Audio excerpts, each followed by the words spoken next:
Le bruit et l'odeur du sang des premières prises ont attiré les requins. La véritable chasse peut commencer, mais l'observation doit désormais précéder la confrontation. Dans cette région, il est indispensable de chasser à deux à cause du requin. Il y en a un qui chasse, qui a l'esprit concentré sur sa proie, que ce soit sur les techniques d'agachon, de coulée ou de chasse à trous. Et le deuxième, le coéquipier, lui surveille tout ce qui se passe autour. Il protège les chasseurs, si on veut. On a eu des cas de chasse à trous, en particulier des carpes rouges, ou alors un perroquet qui tirait, qui rentre dans un trou, ou une loche mouchetée tirée qui rentre dans un trou. Alors là, le chasseur qui a tiré, lui, il est face à la paroi. Et il ne voit pas ce qui se passe derrière. Et là, le rôle du coéquipier est très important parce que lui, il va avoir un champ périphérique autour de lui, il va pouvoir surveiller. Il va se mettre lui face au large. Et il va protéger son copain avec la pointe de son fusil, il va les faire partir. Mais le requin, finalement, ils s'en vont. Quand ils voient quelqu'un qui va sur eux, ils s'en vont. Donc il n'y a pas trop de problème.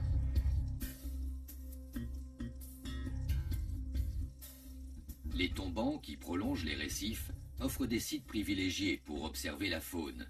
Ici, la conjonction des courants a enrichi les eaux et favorisé la prolifération du poisson, attirant ainsi le gros pélagique.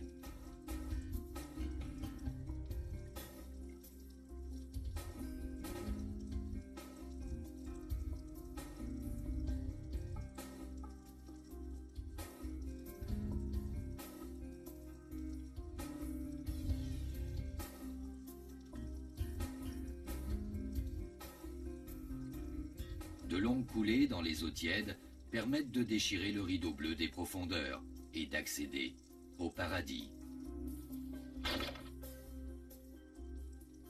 Donc la différence là fondamentale entre les poissons de Méditerranée et d'Atlantique et d'ici, c'est qu'on est confronté à des poissons qui développent une puissance 10 fois supérieure aux poissons qu'on a chez nous. Un poisson de 5 kg, c'est incontrôlable au niveau du tir si on ne l'a pas tué net. Il part, il prend du fil sur le moulinet. Donc en conséquence, il faut avoir vraiment un matériel adapté. Le matériel européen classique de petits poissons qu'on a chez nous, il n'est pas vraiment adapté aux gros poissons qu'on trouve ici. Il faut donc pêcher avec des sens d'eau très puissants, voire double sens d'eau, des fusils relativement longs, au moins 1 mètre jusqu'à 130-140 de tubes, des flèches minimum de 7 mm de diamètre, et du fil, du gros fil, voire même du câble sur les 2 premières longueurs, parce que au démarrage, les coraux sont tellement tranchants qu'aucun fil y résiste en fait, parce que les poissons tout de suite ils cherchent à prendre appui ou à s'abriter dans le corail une fois qu'ils sont fléchés, et là c'est pratiquement la casse assurée. Ce qui est certain, c'est que le fil, quand il démarre à cette vitesse, il chauffe. Ça chauffe, et il y a tout qui peut casser.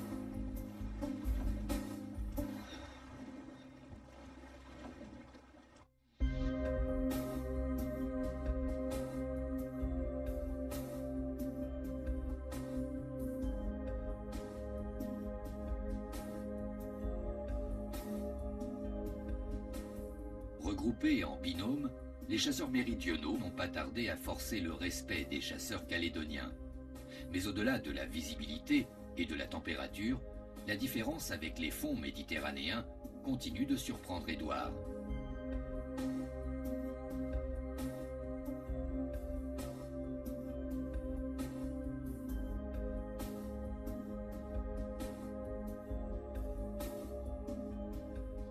Constamment surveillé par les requins, ce dernier, par manque d'expérience en milieu tropical, commet des erreurs qui auraient pu avoir de graves conséquences.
d'une heure, la chasse doit se réorganiser.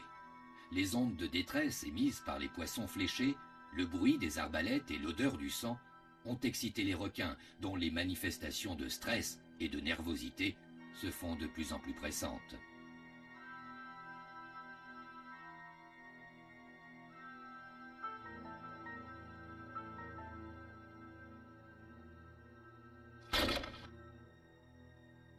La caméra embarquée sur le fusil de Bernard permet de découvrir la voracité des prédateurs. Chaque poisson tiré est âprement disputé aux requins. En Méditerranée ou en Atlantique, on conseille aux chasseurs, une fois le poisson fléché, de le ramener à soi et de faire toute sa remontée, le poisson contre soi.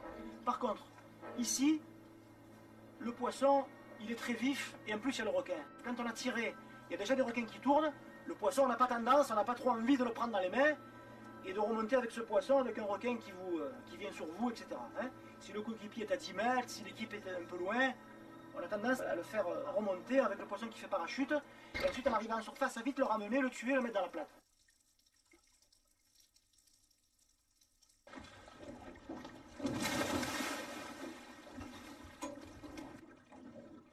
Pour les chasseurs kanaks, présents dans le groupe et chargés de guider les méridionaux sur les sites, l'observation de la technique des Européens est un spectacle. En Nouvelle-Calédonie, la chasse sous-marine, au-delà d'une passion, est avant tout un moyen de vivre.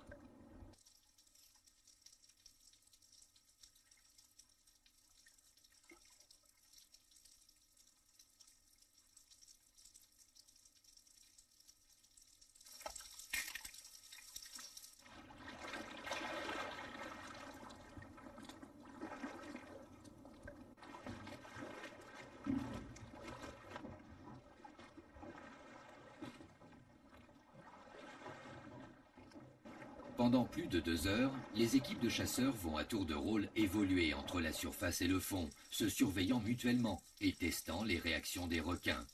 Pour démystifier un peu la peur du requin, on s'est livré à un petit test, c'est-à-dire qu'on tirait des poissons et on les laissait un peu pendre au bout de la flèche pour que les gens ils voient un peu l'attitude que les requins ont vis-à-vis d'un poisson fléché. Donc comme ça ils ont pu vraiment voir que c'était pas les dents de la mer, c'est-à-dire que là on a vu des requins qui tournaient pendant bien 5-6 minutes autour du poisson. Par contre on a bien pu remarquer que dès qu'un requin commençait à mordre, ils avaient franchi un palier, donc après c'était tous les requins autour se jetaient sur le poisson, donc après ça pouvait aller très vite. Donc là je pense qu'avec ce petit test là, ils ont bien saisi l'importance de tout de suite remonter le poisson et de le mettre dans la plate pour que le requin franchisse pas le palier, à savoir que dans sa tête il se dise qu'il a le droit de croquer le poisson au bout de la flèche. Cette manœuvre elle a été surtout faite pour ça, pour qu'il comprenne bien qu'il faut tout de suite remonter le poisson et pas le laisser ne serait-ce que quelques secondes à la portée du requin. Parce qu'après c'est impêchable, il faut remonter dans le bateau et aller plus loin.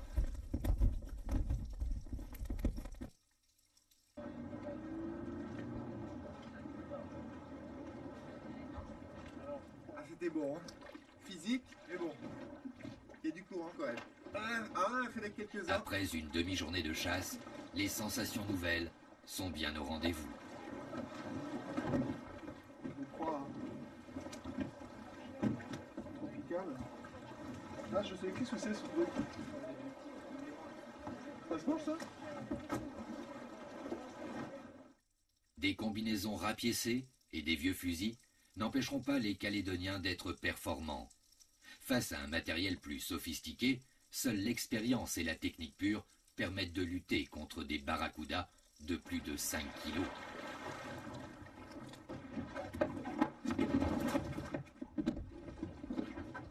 Quant à la glacière, anachronisme flottant qui sert de balise, de plate et de casier à poissons, elle n'atténue pas le succès de cette partie de chasse. Faut resserrer les liens. En fin de journée, le bilan est positif. Chacun est épuisé, mais content. Près de 100 kilos de poissons ont été fléchés, et c'est à un chasseur calédonien que reviennent tous les honneurs. Pierre est le seul à avoir pêché un thon. Son expérience a fait la différence. Quand on chasse, c'est sûr qu'on est souvent embêté par les requins. Parce que les requins, le poisson, il émet des vibrations de détresse et ça attire le requin. Et le requin, de loin, lui, le sent vite. Et des fois, les requins, ils nous voient dessus, bon, on sait comment s'y prendre. C'est vrai, comme ça fait longtemps que je chasse, je sais comment. Bon, c'est vrai que c'est mieux de plonger à plusieurs parce qu'il y a beaucoup plus de sécurité, quoi. Alors que tout seul, il y a moins de chance. On chasse toujours intelligemment, comme on dit, quoi, hein. On chasse par exemple, quand on fait beaucoup de poissons, c'est pour un mariage, pour un deuil.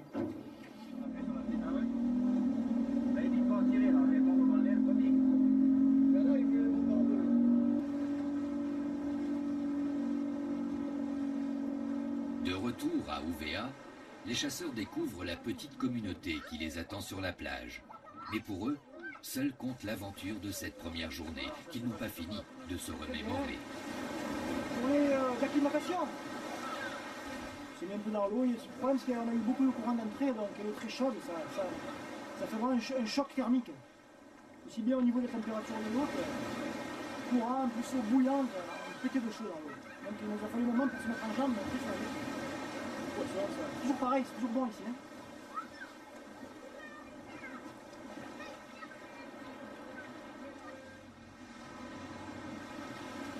Ça s'est bien passé au début. je perdais ma respiration à 5 mètres, et puis après, au bout de 3-4 apnées, bon, bah, c'est revenu. Bon, j'ai un peu souffert des jambes parce que bah, j'en fais pas suffisamment.